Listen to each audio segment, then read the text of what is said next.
Hello everyone, Radhe Radhe. कैसे हैं आप सभी लोग? एक बार फिर से वेलकम है आप सभी का मेरे न्यू ब्लॉग में। तो आज हम बनाने जा रहे हैं बेसन। तो मैंने ये चने की दाल थोड़ा सा रोस्ट कर लिया था कढ़ाई में। इसके पहले वाले ब्लॉग में मैंने दिखाया था कैसे रोस्ट किया था। अभी मिक्सी जार में थोड़ा थोड़ा करके पीस रहे हैं और छन्नी की मदद से छान ले रहे हैं, ताकि ये मेरी जो छन्नी है ना, मैदा जिससे छाना जाता है वही वाली है, महीन वाली। तो इससे एकदम बारीक बाजार जैसा पीस के रेडी होता है। तो हम चाहे तो रेडीमेड ले सकते हैं गाइस, लेकिन आप कभी जो है ना घर में बना के देखिएगा और बाजार का लेके देखिएगा, दोनों बेसन में कितना अंतर होता है। स्वाद में ज़मीन आसमान का अंतर होता है, क्योंकि बाहर से जो हम लाते हैं वो मिलावटी होता है और घर का जो होता है ना एकदम प्योर शुद्ध होता है। तो मैं रेडीमेड नहीं लेके आती हूँ, घर में ही बनाती हूँ। तो ये मैंने 2.5 किलो चने की दाल ली थी और उसको, क्योंकि अभी बारिश का टाइम चल रहा है ना, तो मॉइस्चर आ जाता है। फिर मॉइस्चर में क्या है ना, अच्छे से पिसती नहीं है, इसीलिए मैंने रोस्ट कर लिया था। फिर ठंडा करके अच्छे से फिर उसके बाद पीसने लगे थे। तो ये मैंने पीस के रख लिया। अभी 2.5-3 महीने के लिए फुर्सत हो जाएगी। चाहे जितनी पकौड़ियाँ खाओ, कढ़ी खाओ, कुछ भी खाना है खाओ, रोटियाँ खाओ, एकदम प्योर एकदम शुद्ध है और ज़्यादा टाइम भी नहीं लगता है पीसने में। बहुत आसानी से पिस जाता है। तो इसकी कढ़ी वगैरह ना अब इतनी बढ़िया बनती है, क्या ही बताएं। कभी एक बार ट्राई करिएगा अगर आप भी बाज़ार से लेके खाते हैं तो। थोड़ा सा मेहनत है, लेकिन घर की चीज़ तो घर की ही होती है। तो मैं तो ऐसे ही करती हूँ। मैं मसाले भी बाज़ार से नहीं लेके आती हूँ, खड़े मसाले लेके आती हूँ, घर में पीसती हूँ। जब मेरे ख़त्म हो जाते हैं तब पीस के रख लेती हूँ। तो आज मसालों में हम बनाएंगे। तो देखिए कितना सारा बेसन पीस के मेरा रेडी हो गया है। तो इसमें आसानी से 2.5 किलो पूरा फुल हो गया था मेरा ये वाला डिब्बा। अब इसके बाद हम पीसेंगे। तो मैंने जीरा भी रोस्ट करके रखा था, क्योंकि जीरा जो है ना भुना हुआ बहुत सारी चीज़ों में डालना होता है ना, तो थोड़ा थोड़ा करके पीसो तो मुझे लगता है ठीक नहीं रहता है। तो थोड़ा मैंने ज़्यादा पीस लिया है ताकि थोड़ा टाइम तक चल जाए मेरा जीरा। तो मैंने ये जीरा रोस्ट कर लिया था कढ़ाई में। खूब अच्छे से ब्राउन हो गया है। अब इसको पीस लेंगे, बहुत आसानी से, बहुत जल्दी पीस जाएगा।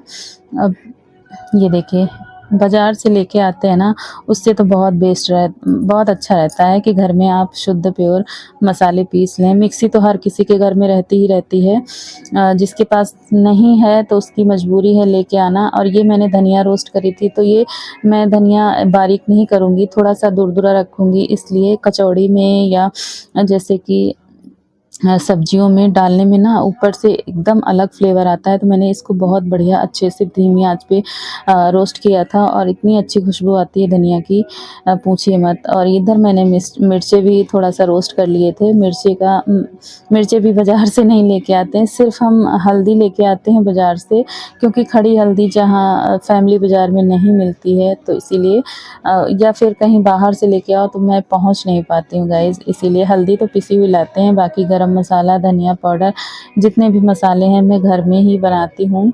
तो आपको किस तरह का मसाला बनाना है, आप इस तरह से ही बना सकते हैं। सबका अपना अपना मेजरमेंट होता है। जैसे कि सब्जी मसाला बनाओ तो उसका मेजरमेंट अलग होता है। धनिया वगैरह में कोई मेजरमेंट नहीं रहता है, बस जैसे कि गरम मसाला में मेजरमेंट रहता है, बुकनों में मेजरमेंट रहता है कि बुकनों में क्या क्या कितना क्वांटिटी होना चाहिए, उस हिसाब से बनती है। मिर्चा, धनिया, जीरा, ये तो सब आप ऐसे ही भून सकते हो। तो ये मैंने डिब्बों में रख लिया है अच्छे से। मैंने ये डिब्बे धुले थे, धुल के अच्छे से पोंछे हैं, सुखाए हैं, उसके बाद इनमें रख रहे हैं ताकि मेरे मसाले अच्छे लॉन्ग टाइम तक चल जाएं, इसीलिए। और ये सारे मसाले फिर से पैक करके रख देंगे। तो अभी त्यौहार आने वाले हैं, तो त्यौहार में वैसे ही साफ़ सफाई में इतनी ज़्यादा व्यस्तता हो जाएगी, फिर मुझे टाइम नहीं मिलेगा इन सब चीज़ों के लिए। तो इसीलिए मैं पहले से ही तैयारी करके रख ले रही हूँ। जितने भी मेरे मसाले ख़त्म होने वाले थे मैंने सारे ही बना के रख लिए हैं। बेसन वगैरह भी गाइस, अच्छे मैं से आ पीस गई के हूँ रख छत लिया पे है। कपड़े उठाने के लिए। तो इधर ये देख रहे हो, ये मैट मेरी सूख गई हैं। कल मेरा दूध पूरा उबल गया था और सारी मैट में चला गया था। मैंने पहले तो खूब अच्छे से पानी से वॉश किया, उसके बाद मशीन में वॉश किया, तब जाके साफ़ हुए। और ये मेरे यहाँ से वहाँ तक कपड़े फैले हुए हैं। इधर हम काफ़ी टाइम से घर में, मतलब कि अंदर ही कपड़े सुखा रहे थे, ऊपर नहीं आ पा रहे थे कपड़े सुखाने। लेकिन आज मैंने सोचा, कपड़े भी ज़्यादा थे और कपड़ों में ना धूप लगना बहुत ज़रूरी होता है गाइस। तो पीछे आप देख रहे हो मेट्रो जा रही है। तो बीच बीच में ना कपड़ों में धूप ज़रूर लगाना चाहिए, क्योंकि बैक्टीरिया जो होते हैं ना वो धूप से ही जाते हैं गाइस। तो मैं सारे कपड़े उतार लेती हूँ एक एक करके। इधर मैंने पौधों में पानी दे दिया। अभी दवाई डालने, ये देखिए हवा में उड़ के नीचे गिरे पड़े हैं। इनमें दवाई डालने वाली हो गई है, लेके आएंगे, मतलब कि खाद वगैरह। अभी मेरे पास खाद कोई बची नहीं है गाइस, ख़त्म हो गई है, फिर ला के डालेंगे।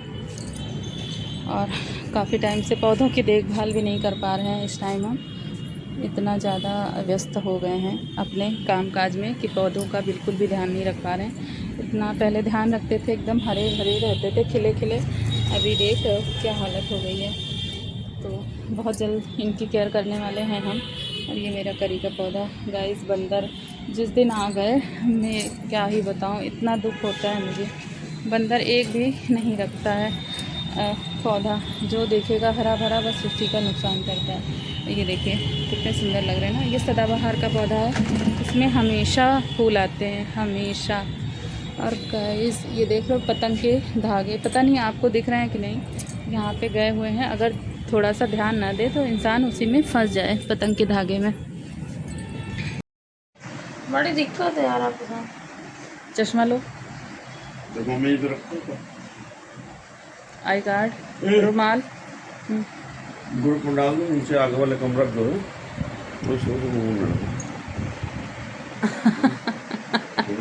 तो यहाँ पे ये रेडी हो चुके थे, तो मैंने कहा बैग ले लो चलते हैं, क्योंकि टाइम हो गया था अच्छा खासा। बोल रहे थे मम्मी मुझे 5 बजे जगाना, लेकिन ये उठ नहीं पाए थे। तो इधर भगवान जी को इन्होंने प्रणाम किया और निकल गए थे अपने कर्तव्य पे।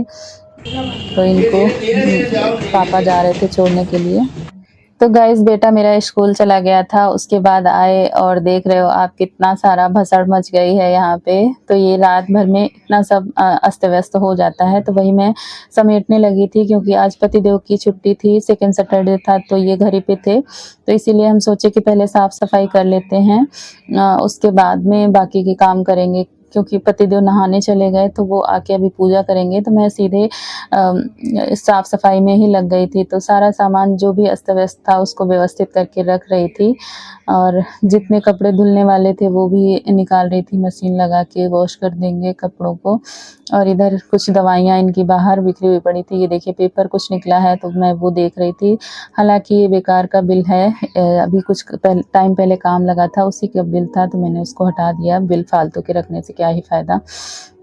तो ये मैं अच्छे से झाड़ के रख रही थी, क्योंकि ना यहीं पे बैठो खाना पीना खाते हैं ना सब लोग, दाल मोट वगैरह कुछ ना कुछ गिरा रहता है। तो इसीलिए झाड़ के फिर से मैं बिछा रही थी सोफ़े पे कवर। तो मुझे साफ़ सफाई में, डस्टिंग में बहुत टाइम लग जाता है। ये देख रहे हैं आप कितनी सारी बुक्स वगैरह पड़ी हैं, कपड़े पड़े हैं। तो मैं ये आदि का रूम है, यहीं पे स्टडी करते हैं, कभी कभी यहीं पे सो भी जाते हैं। तो मैं सारी चीज़ें फिर से व्यवस्थित कर दूंगी, और कल कल तक फिर ऐसे का ऐसा हो जाएगा, लेकिन अच्छा भी नहीं लगता, फिर बैठने का मन नहीं करता है गंदगी में। और आदि को भी गंदगी बिल्कुल भी पसंद नहीं है, जैसे ही देखेगा बैठेगा नहीं जब तक उसको साफ़ ना कर दो। तो कभी कभी अगर थोड़ा सा सिलमटे रहती ना बिस्तर पे, तो बोलता है मम्मी पहले कर दो तभी मैं बैठूंगा पढ़ने। तो मुझे पहले करना होता है। तो वो स्कूल से आएगा उसके पहले पहले मैं ठीक कर देती हूँ, सारी चीज़ें व्यवस्थित कर देती हूँ। इधर जितने गंदे कपड़े पड़े थे मैंने हटा दिए, इधर ये भी चादर झाड़ दी है मैंने, क्योंकि यहाँ पे भी स्टडी करते हैं और खाना पीना चलता रहता है बैठ के। तो इसीलिए मैंने झाड़ दिया है, ऐसे ही झाड़ दिया। अभी 2 दिन पहले ही मैंने ये शीट बिछाई थी, और अच्छे से तकिया वगैरह लगा देंगे। ये चार्जिंग है, मच्छर मारने वाला है रॉड, तो इसको भी मैंने चार्जिंग पे लगा दिया। इधर देखिए कपड़े मैंने निकाल के रख दिए हैं। अभी ये इनके शूज़ हैं, तो मैं आज ये ऑफिस तो जाएंगे नहीं, तो इनको पॉलिश करके अच्छे से रख देंगे, ताकि जब मंडे को जाएँ तो अच्छे से जाएँ। जूते वगैरह ना एकदम मेंटेन होने चाहिए, साफ़ सुथरे पॉलिश होने चाहिए, तो सही रहता है। कहते हैं ना जूते वगैरह फटे हुए और गंदे संदे नहीं रहने चाहिए, एकदम साफ़ सुथरे क्लीन, नीट एंड क्लीन रहने चाहिए जूते। तो मैं आदि के और इनके जूते जैसे ही, मतलब डेली नहीं कर पाती हूँ, लेकिन वीकेंड पे एक बार कर देती हूँ। मैंने पॉलिश करके रख दिया है, अब ये जाएंगे तो मुझे टेंशन नहीं रहेगी। मैं यहाँ पे भी झाड़ू पोछा कर देती हूँ। अभी पतिदेव नहा रहे हैं, तो मैंने जितने भी डस्टर थे सारे हटा दिए हैं, धुलने के लिए डाल दिए हैं। क्योंकि पावदान में क्या है ना, आप बाहर से आते हो तो बाहर से तरह तरह की धूल मिट्टी सब साथ में चली आती है, बहुत ज़्यादा निगेटिविटी हो जाती, तो समय समय पे ये भी पावदान भी धो देने चाहिए गाइस। और इधर ये ब्रश कर रहे थे खड़े होके, मैं मशीन में कपड़े डाल रही थी, तो देखिए सिंक मेरा बहुत ज़्यादा गंदा लग रहा था मुझे, तो मैंने इसमें हार्पिक डाल के अच्छे से क्लीन कर दिया। हार्पिक से क्या है ना, एकदम चमाचम हो जाता है बेसिन, जैसे कि आप कमोड वगैरह साफ़ करते हो ना हार्पिक से, तो चकाचक हो जाता है, वैसे ही इसका भी है। तो मैं हार्पिक से साफ़ कर दे रही हूँ। यहाँ पे पत्थर लगा हुआ है, तो यहाँ पे मैंने सिर्फ जो हैंड वॉश है वो हैंड वॉश से साफ़ किया है, क्योंकि पत्थर पे ना हार्पिक सही नहीं रहता, फिर ख़राब हो जाता है, इसीलिए मैंने अच्छे से वॉश कर दिया। कैसा लगा आपको मेरा ये वाला blog? Please comment and like. Channel पे पहली बार